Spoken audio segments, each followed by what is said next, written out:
Hello, this is Schweitzer, and we're going to do a little practice problem here.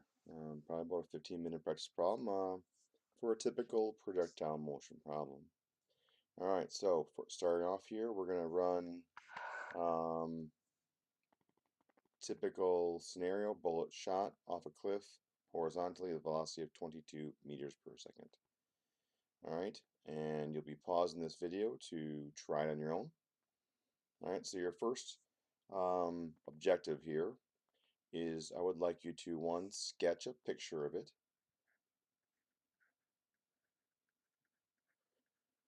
Then I would like to know the initial, set up an XY data table here. And I want to know, okay, the velocity initial X, the velocity initial Y, acceleration A in the X direction, acceleration in the Y direction, initial position in the X, initial position in the Y. This is a location at a certain time, so these two have to correlate to one another, so we can't quite fill those in yet. So right now time would be 0, and if time is 0, well then xt just equals xi. So pause the video right here and take a moment to fill in all the dashes and sketch a picture.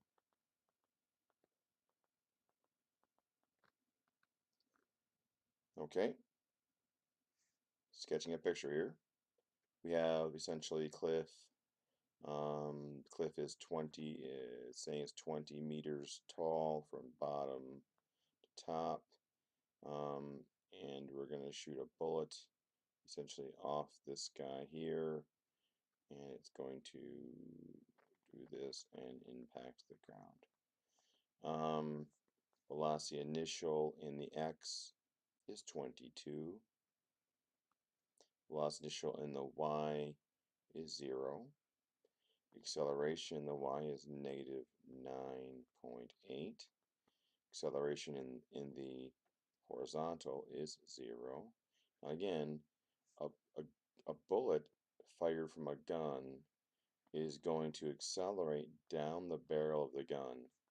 Once it leaves the barrel of the gun, it has all the energy it's ever going to have. Cannot accelerate any faster from the gun once it leaves the gun. So its horizontal velocity will be the same if we are ignoring air friction. It will be gaining downward velocity due to that of gravity. Initial position. In the X, we'll just call this 0. In the Y direction, you could choose either 0 and 20 or 0 and negative 20. One of the two. I don't know. It really doesn't matter. I tend to like the one on the left a little better. So I'm going to go with 20. Okay. All right. Next question. How long is the bullet in the air?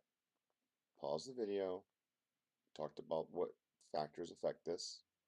Go ahead, give it a try.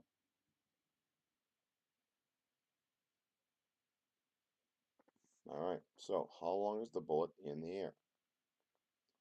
Alright, first things first, the X component tells us how far we're going horizontally. We call this range.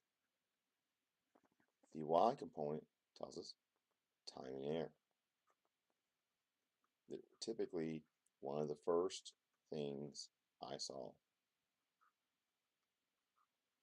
Alright, so how long is the bullet in the air? Essentially, I'm going to be dropping it to the ground.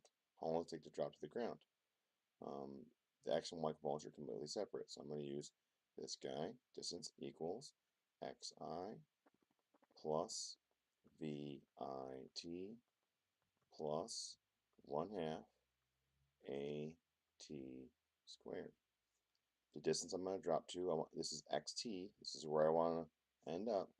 I want to end up at 0 in the Y position. Initial is 20.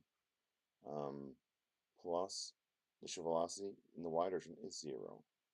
And then plus 1/2, all right, negative 9.8, and then I'm solving for t squared. I don't know why I put parentheses on there, but take a moment and check your math here.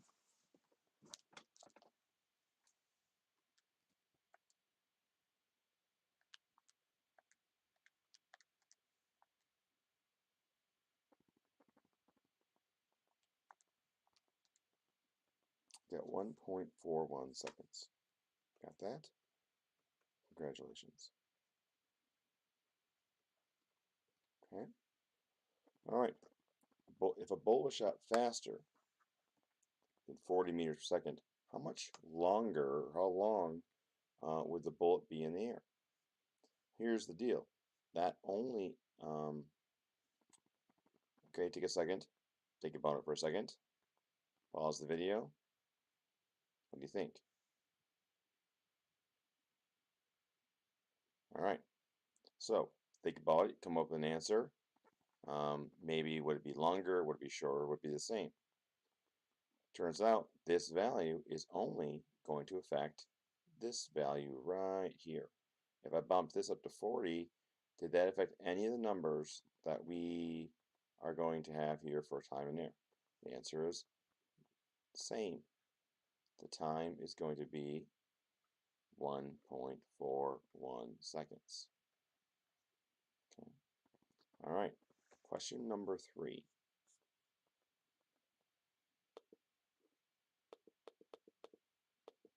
How far away did the bullet land? All right. Take a few moments. Go ahead. Give it a try.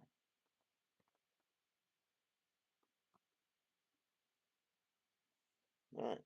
So horizontal range tells us how far the bullet traveled horizontally. So I want distance equals xi plus vit plus 1/2 at squared. This is its location. This is what I want to find. This location is 0. So I want to find an xt is the location at time t. The time t I'm looking for is the farthest time I'm going to be in the air. Initial velocity, which is 1.41 seconds. Initial velocity, 22. Time, 1.41 seconds. Plus, there is no acceleration, so this is 0. So I'm traveling at 22 meters per second for 1.41 seconds. And I get 31 meters. That's my answer. You got that? Congratulations.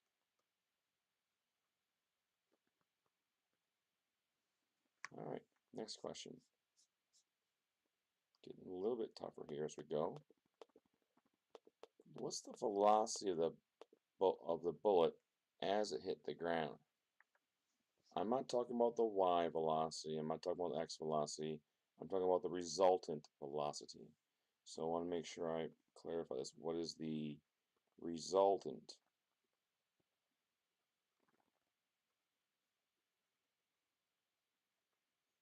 Okay. Take a few moments. Go ahead. Give it a try.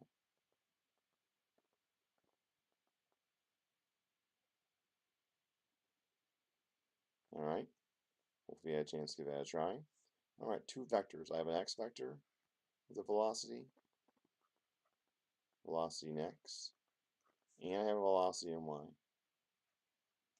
Okay, so I want the resultant of these two, which is going to be the inline, sometimes I refer to as the inline speed, the actual speed of the object.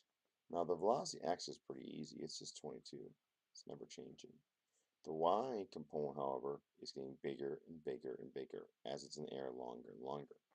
So I need to figure out my velocity in the y direction at that time. Velocity equals vi plus at. So at this point, initial velocity in the y direction was 0. I'm in the air for 1.41 seconds, and every second I'm in the air, I gain 9.8 meters per second. 9.8 times 1.41. Now this is just my velocity in the y direction. 9.8 times 1.41 equals 13.8 meters per second. So that's my velocity only in the y direction. This is 13.8. And now I'm just going to take and find, use a Pythagorean theorem to solve out for this guy right here. So it's going to be 22 squared plus 13.8 squared, and then I will square root that to find the other side. And this is my inline speed.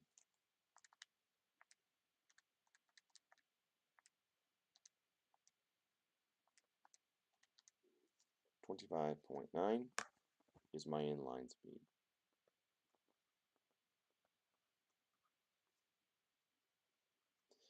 Although it's not asked, this angle is my angle of impact, which between two parallel lines, this angle and this angle are identical. So you could use any kind of trig function to find the angle of impact. Alright, next question. It says, a student hypothesis. If a bullet is dropped, if a student dropped a bullet off the cliff, would require the same amount of time to hit the ground as opposed to shooting horizontally. So this student is making a hypothesis that if they just dropped it off the cliff, just dropped it straight down, that the amount of time it took to hit the ground would be the same as if he just shot it horizontally. Alright. Do you agree, disagree, justify, or nullify this student hypothesis? Go ahead, give it a try.